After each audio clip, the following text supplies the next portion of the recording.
ಭಾನುವಾರ Eden ಗಾರ್ಡನ್ಸ್ನಲ್ಲಿ Kolkata night Riders ವಿರುದ್ಧದ Indian premier league ಪಂದ್ಯದ ವೇಳೆ ರಾಯಲ್ ಚಾಲೆಂಜರ್ಸ್ ಬೆಂಗಳೂರು ತಂಡದ ಸ್ಟಾರ್ ಬ್ಯಾಟರ್ ವಿರಾಟ್ ಕೊಹ್ಲಿಯವರು ನಿರ್ಧಾರಕ್ಕಾಗಿ ಅಂಪೈರ್ಗಳೊಂದಿಗೆ ವಾಗ್ವಾದಕ್ಕಿಳಿದ ನಂತರ ವಿವಾದದಲ್ಲಿ ಸಿಲುಕಿದ್ದಾರೆ. ಇನ್ನಿಂಗ್ಸ್ನ 3ನೇ ಓವರ್ನಲ್ಲಿ ಕೆಕೆಆರ್ನ ವೇಗಿ ಹರ್ಷಿತ್ ರಾಣಾ ಕೊಹ್ಲಿಗೆ ಫುಲ್ ಟಾಸ್ ನೀಡಿದ್ರು.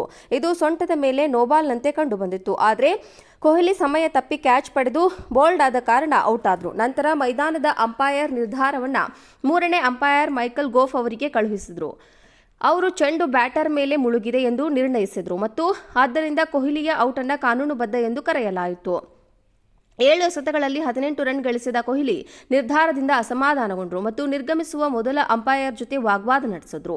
35 ವರ್ಷದ ಕ್ರಿಕೆಟಿಗ ಆರ್ಸಿಬಿ ಡಗ್ಔಟ್ಗೆ ತೆರಳುವಾಗ ಬೌಂಡರಿ ಹಗ್ಗದ ಮೇಲೆ ಗಮನಾರ್ಹವಾಗಿ ಕೊಹ್ಲಿ ಕ್ರೀಸ್ನ ಹೊರಗೆ ನಿಂತಿದ್ದು ಮತ್ತು ಆದ್ದರಿಂದ ಚೆಂಡು ಅವರ ಸೊಂಟದ ಮೇಲಿತ್ತು.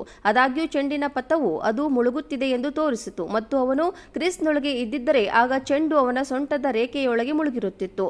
ಕೆಕೆಆರ್ ಆರ್ಸಿಬಿ ಚೇಸ್ ಮಾಡಲು 223 ರನ್ಗಳ ಬೆದರಿಸುವ ಗುರಿಯನ್ನು ನಿಗದಿಪಡಿಸಿದೆ. ಅವರು ಪ್ರಸ್ತುತ ಟೇಬಲ್ನ ಕೆಳಭಾಗದಲ್ಲಿದ್ದಾರೆ. ಕೊಹ್ಲಿ ಔಟ್ ಆದ ನಂತರ ಅವರ ಮಾಜಿ ಆರ್ಸಿಬಿ ಸಹ ಆಟಗಾರ ಎಬಿ ಡಿವಿಲಿಯರ್ಸ್ ತಮ್ಮ ಅಭಿಪ್ರಾಯಗಳನ್ನು ವ್ಯಕ್ತಪಡಿಸಲು ಎಕ್ಸ್ಗೆ ಕರೆದೊಯ್ದರು.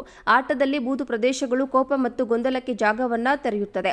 ಇದು ಕಠಿಣ ಪರಿಹಾರವಲ್ಲ. ಬ್ಯಾಟರ್ನ ನಿಲುವನ್ನು ಪಡೆಯಿರಿ, ಗೆರೆಗಳನ್ನು ಎಳೆಯಿರಿ ಮತ್ತು ಬಾಲ್ ಟ್ರ್ಯಾಕಿಂಗ್ ಅನ್ನು ಬಳಸಿ. ಯಾವುದೇ ಗೊಂದಲವಿಲ್ಲ ಎಂದು ಮಾಜಿ ದಕ್ಷಿಣ ಆಫ್ರಿಕಾದ ನಾಯಕ ಹೇಳಿದ್ದಾರೆ. ಭಾನುವಾರ ಈಡನ್ ಗಾರ್ಡನ್ಸ್ನಲ್ಲಿ ಕೋಲ್ಕತ್ತಾ ನೈಟ್ ರೈಡರ್ಸ್ ವಿರುದ್ಧದ ಇಂಡಿಯನ್ ಪ್ರೀಮಿಯರ್ ಲೀಗ್ ಪಂದ್ಯದ ವೇಳೆ ರಾಯಲ್ ಚಾಲೆಂಜರ್ಸ್ ಬೆಂಗಳೂರು ತಂಡದ ಸ್ಟಾರ್ ಬ್ಯಾಟರ್ ವಿರಾಟ್ ಕೊಹ್ಲಿಯವರು ನಿರ್ಧಾರಕ್ಕಾಗಿ ಅಂಪೈರ್ಗಳೊಂದಿಗೆ ವಾಗ್ವಾದಕ್ಕಿಳಿದ ನಂತರ ವಿವಾದದಲ್ಲಿ ಸಿಲುಕಿದ್ದಾರೆ. ಇನ್ನಿಂಗ್ಸ್ನ 3ನೇ ಓವರ್ನಲ್ಲಿ ಕೆಕೆಆರ್ನ ವೇಗಿ ಹರ್ಷಿತ್ ರಾಣಾ ಕೊಹ್ಲಿಗೆ ಫುಲ್ ಟಾಸ್ ನೀಡಿದ್ರು. ಇದು ಸೊಂಟದ ಮೇಲೆ ನೋಬಾಲ್ನಂತೆ ಕಂಡುಬಂದಿತ್ತು. ಆದರೆ ಕೊಹ್ಲಿ ಸಮಯ ತಪ್ಪಿ ಕ್ಯಾಚ್ ಪಡೆದು ಬೌಲ್ಡ್ ಆದ ಕಾರಣ ಔಟ್ ಆದ್ರು. ನಂತರ ಮೈದಾನದ ಅಂಪೈರ್ ನಿರ್ಧಾರವನ್ನ 3ನೇ ಅಂಪೈರ್ ಮೈಕಲ್ ಗೋಫ್ ಅವರಿಗೆ ಕಳುಹಿಸಿದ್ರು.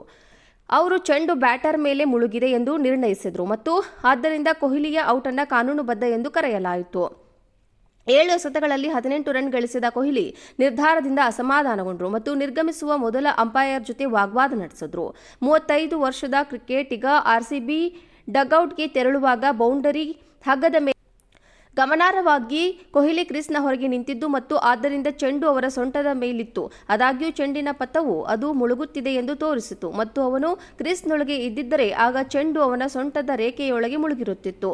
ಕೆಕೆಆರ್ ಆರ್ಸಿಬಿ ಚೇಸ್ ಮಾಡಲು 223 ರನ್ಗಳ ಬೆದರಿಸುವ ಗುರಿಯನ್ನು ನಿಗದಿಪಡಿಸಿದೆ. ಅವರು ಪ್ರಸ್ತುತ ಟೇಬಲ್ನ ಕೆಳಭಾಗದಲ್ಲಿದ್ದಾರೆ. ಕೊಹ್ಲಿ ಔಟ್ ಆದ ನಂತರ ಅವರ ಮಾಜಿ ಆರ್ಸಿಬಿ ಸಹ ಆಟಗಾರ ಎಬಿ ಡಿವಿಲಿಯರ್ಸ್ ತಮ್ಮ ಅಭಿಪ್ರಾಯಗಳನ್ನು ವ್ಯಕ್ತಪಡಿಸಲು ಎಕ್ಸ್ಗೆ ಕರೆದೊಯ್ದರು.